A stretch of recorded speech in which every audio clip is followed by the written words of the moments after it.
What's up, guys? It is Jonathan with One Big Impact. So please like, share, comment, and go check us out on Facebook. Our group is called Healthy Living for a Healthy Life. It helps me immensely. Thank you so much. And also follow me on Instagram at One Big Impact.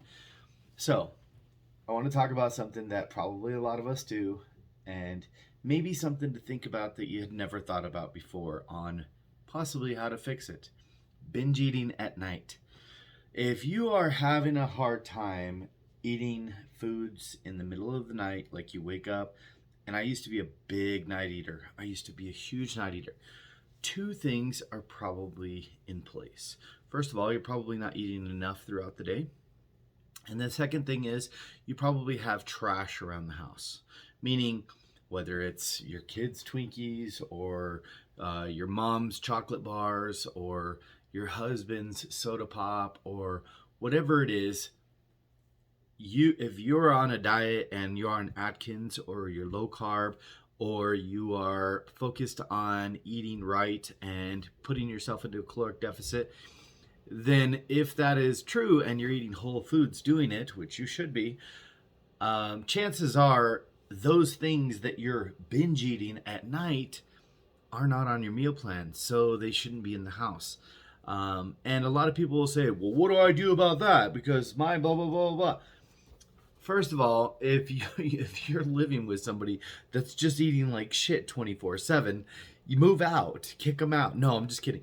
But they should do something and you should do something. If you have a problem going to that refrigerator or whatever, first of all, work on the self-control, work on the self-discipline.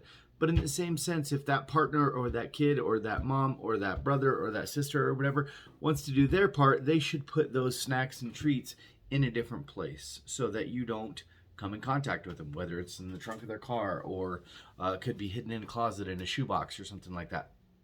And that is going to do a couple things. First of all, it's going to be out of sight, out of mind for you. But the other thing that it's going to help with is they're going to be hiding Twinkies in a shoebox and getting them out of a shoebox, and they're going to realize, wow, I'm a fat bastard. I should probably not be doing this shit anymore. So maybe it'll light it up like they're randomly scavenging through a closet looking for sugary snacks. I mean, maybe the light will go off. But the important thing that a lot of people don't realize is your body doesn't care when it consumes calories. I know, shocker, right? So if you eat 1,000 calories or 2,000 calories or 3,000 calories in the middle of the night, guess what? You probably shouldn't be eating the next day. That's one of the biggest things is if you are trying to eat, 7 or 8,000 or 9,000 calories for the week or whatever, say it's 10,000, 1,200 calories a day or something like that.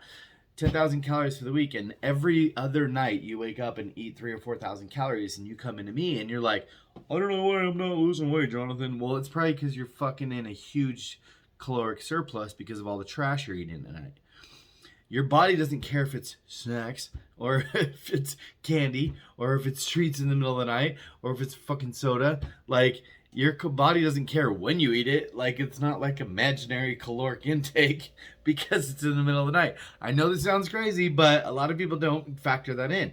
If you ate 2,000 calories last night in the middle of the night, surprise motherfucker, you don't get to eat today.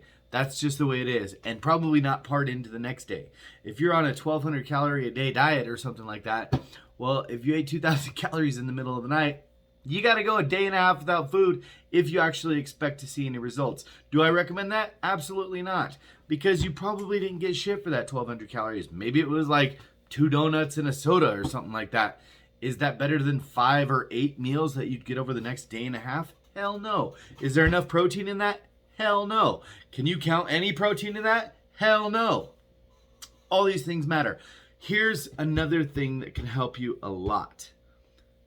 Just shop day by day. And I know people say, oh, that's such a pain in the ass. I don't give a fuck. So is not losing weight. So is not obtaining your goals.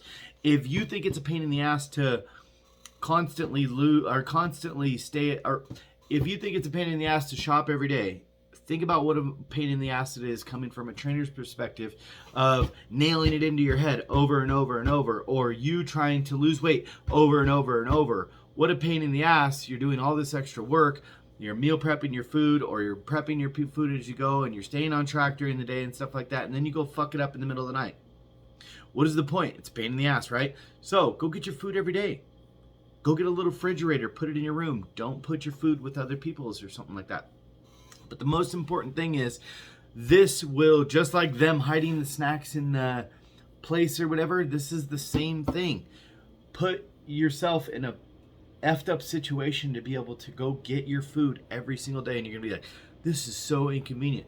Okay, perfect. Then that will teach you to stop screwing up and overeating in the middle of the night. Or do 2 days at a time, 3 days at a time. So worst case scenario, if you ended up eating all your food for 2 days in one day, surprise, you're gonna fast tomorrow. And that's going to be much better. Your calories have to be a certain amount of calories per week. Your body doesn't care if you consumed them at night, in the day, on top of a mountain. I get this. This is the biggest thing. But I hiked a lot, Jonathan, and I ate Chipotle. Shut the fuck up. Like, your body doesn't give a fuck if you hiked a lot, okay? If you would have not eaten Chipotle and you would have hiked, you probably would have came in lower on weight, okay? The holidays aren't a game. I get it. There's a lot of snacks and a lot of shit around. But your goals don't take a break, okay? Be stronger than your excuses. Remember to spread love, not hate. Drink your damn water. Stay on track. I hope this information helped you. If it did, pound that like button. Get the hell out of here and stay on it.